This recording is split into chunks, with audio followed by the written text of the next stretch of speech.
Anda kembali bersama kami kali ini di segmen Kompas Bisnis Saudara. Nilai tukar rupiah melayang ke atas 16.500-an, bahkan sempat menyundul 16.600 terhadap dolar Amerika Serikat.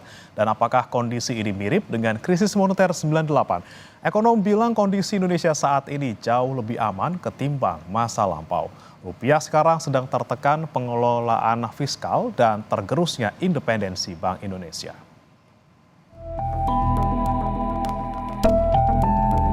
Menyusul pasar saham yang terpuruk pada 18 Maret 2025, sepekan kemudian nilai tukar rupiah ikut kedodoran dan menjadi salah satu mata uang berkinerja terburuk di Asia. Rupiah bahkan bergerak mendekati level 1998 saat Indonesia diterjang krisis moneter. Sebagai perbandingan, rupiah pada tahun 1998, tepatnya 22 Januari, menyentuh rekor terburuk di titik 17.000. Pada 17 Juni, rupiah masih melemah di level 16.900 per dolar Amerika Serikat. Di tahun 2025, era Presiden Prabowo Subianto, rupiah melemah ke titik 16.600-an pada 25 Maret, kemudian menguat tipis ke 16.500-an di 26 Maret.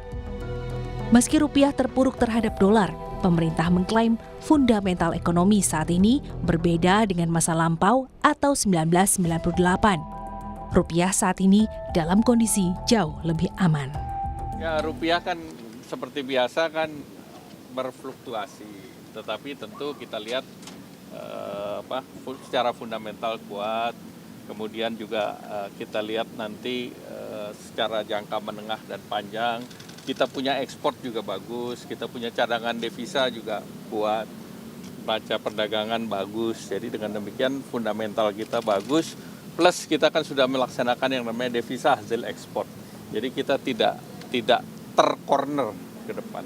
Sehingga dengan demikian nanti fundamental daripada devisa hasil ekspor juga akan memperkuat posisi rupiah. Namun ekonom punya pandangan yang kritis membaca pelemahan rupiah kali ini. Permasalahan fiskal adalah salah satu penyebab rupiah jatuh.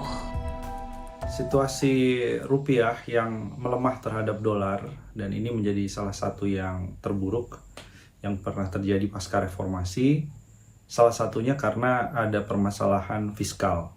Jadi mulai dari penerimaan pajak yang sedang turun, harga komoditas batu bara, nikel itu sedang turun, berpengaruh terhadap penerimaan negara, utangnya semakin besar dan terjadi mismatch di sana antara pembayaran utang dalam bentuk rupiah yang nanti harus dikonversi ke dalam dolar, sementara sebagian besar penerimaan yang diterima pemerintah adalah penerimaan dalam bentuk rupiah.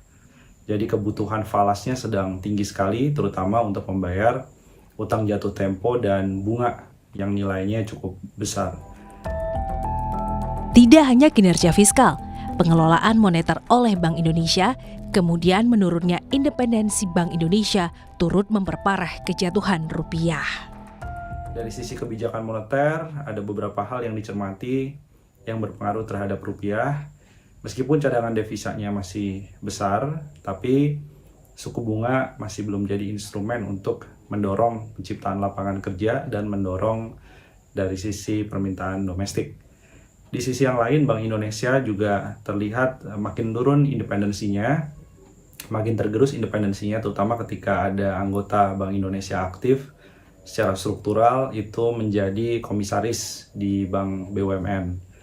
Dan Bank Indonesia juga masih menanggung burden sharing dan melakukan debt switching yang berpengaruh juga terhadap pelemahan dan sentimen negatif di pasar keuangan. Kabar baiknya, pelemahan rupiah tahun 2025 hanya secara nominal yang mendekati level krisis tahun 1998, tetapi secara value jauh berbeda. Fundamental seperti cadangan devisa saat ini dan keterlibatan UMKM sebagai penyokong kekuatan ekonomi. Kita bisa bandingkan dengan tahun 98, ada beberapa indikator ekonomi yang berbeda. Salah satunya adalah cadangan devisa hari ini lebih baik daripada 98. Kemudian dari sisi dominasi asing di surat berharga negara itu jauh lebih kecil dari tahun 98, yang artinya surat utang lebih didominasi oleh domestik, institusi domestik dan retail perorangan. Dan ini membuat kita tidak terlalu banyak mendapatkan shock apabila ada gejolak eksternal yang berlebihan. Di sisi yang lain juga UMKM bagaimanapun juga masih menjadi tulang punggung dan menguatkan perekonomian. Jadi berbeda dengan tahun 98, sebagian UMKM sekarang sudah masuk dalam digitalisasi, sudah memperkuat dengan lapangan kerja yang cukup banyak. Walau secara indikator ekonomi saat ini, Indonesia jauh lebih kuat ketimbang 98, tetapi pelemahan rupiah adalah hal serius. Masyarakat masih banyak mengandalkan bahan impor seperti tepung dan BBM. Jika rupiah kalah terhadap dolar Amerika Serikat, barang-barang di tangan konsumen pasti lebih mahal. Diah Megasari Anjaya, Tim Liputan Kompas TV, Jakarta.